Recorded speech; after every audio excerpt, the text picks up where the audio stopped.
Nothing like a quaint little English flat. With 775 rooms, Buckingham Palace is not only the Queen's home, it's the home office for the British monarchy. Mr. President. And it's where she performs her duties as head of state.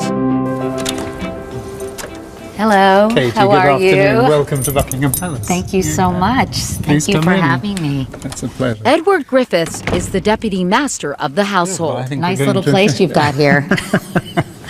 Not so little. He greeted me at what is effectively the front door of the palace, the grand entrance, where guests of the Queen attending receptions or state dinners undoubtedly start to sweat. It's a little overwhelming. In a sense, it's a very grand place, but we spend a lot of time to try and make people feel relaxed and at home, and the Queen is always very keen that her guests feel relaxed. Griffiths his name, hospitality's his game, working with a staff that's accustomed to hosting about 50,000 guests every year. We have 8,000 guests at each garden party. Wow, 8,000? 8,000 for every garden party, and usually 3 garden parties a year. That's a lot of hats. It's a lot of hats. Griffiths led me up the grand staircase to the famous picture gallery, which showcases a painting collection owned by King George IV. Here, paintings by Rubens. Above the fireplace is our Canaletto. There's Rembrandt, the shipbuilder, and his wife. And a little bit further, the Vermeer. The gallery is also where the Duke and Duchess of Cambridge held their wedding reception last year.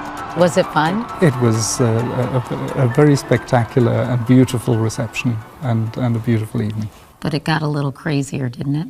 No, it didn't get crazy, no at all. I hope it got a little crazy. No. A lot of dancing? No, there was dancing, but no. Nothing crazy happens here in Buckingham Palace. We do very respectful parties. Okay. And you may recognize this, the White Drawing Room. I understand this room is very popular for photographs. Is that true? Well, there have been some notable photographs here indeed, and Queen and Duke of Edinburgh for their 50th wedding anniversary. Their golden anniversary, which seems appropriate to be taken in this room. Yes. Prince William's christening was also done here in front of the fireplace.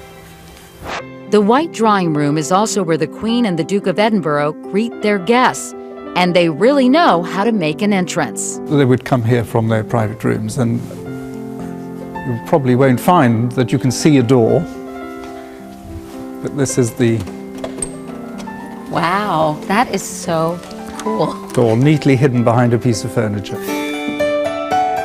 Finally, from the Blue Drawing Room, you get a great view of Her Majesty's backyard. Wow, a sprawling 40-acre garden where she hosts at least 3 parties a year, continuing a royal tradition that dates back to Queen Victoria in the 1860s.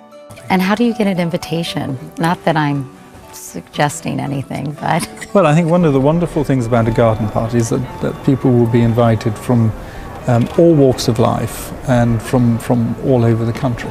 Even all over the world, including a certain TV presenter, as they say in the UK, from Arlington, Virginia.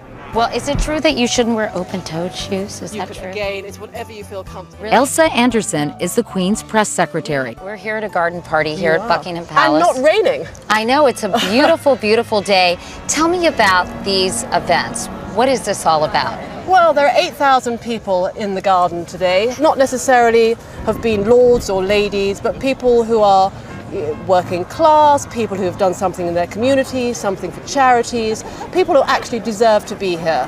I'm a bit nervous about meeting the Queen. Please don't be. Well, do you have any advice? Be yourself. The Queen does not expect you to be anything that you're not. She will just enjoy meeting you. She enjoys meeting people across the country. She's very interested in what people do, so just be yourself. And curtsy or no curtsy? Entirely what you feel comfortable with. You move to there. As we waited for the Queen, I checked out the scenery in all its royal majesty, from the military band to the sea of hats in all shapes and sizes, and of course, the tea. Are these little scones? Gotta have a good scone. And then, precisely at 4 o'clock, she arrived.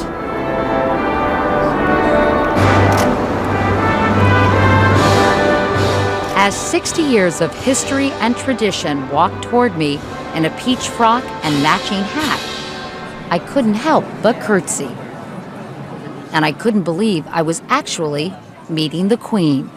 It's an honor to meet you, Your Majesty. Thank you for inviting us. I told the Queen we were working on a special about her life. Her response? There's a lot there.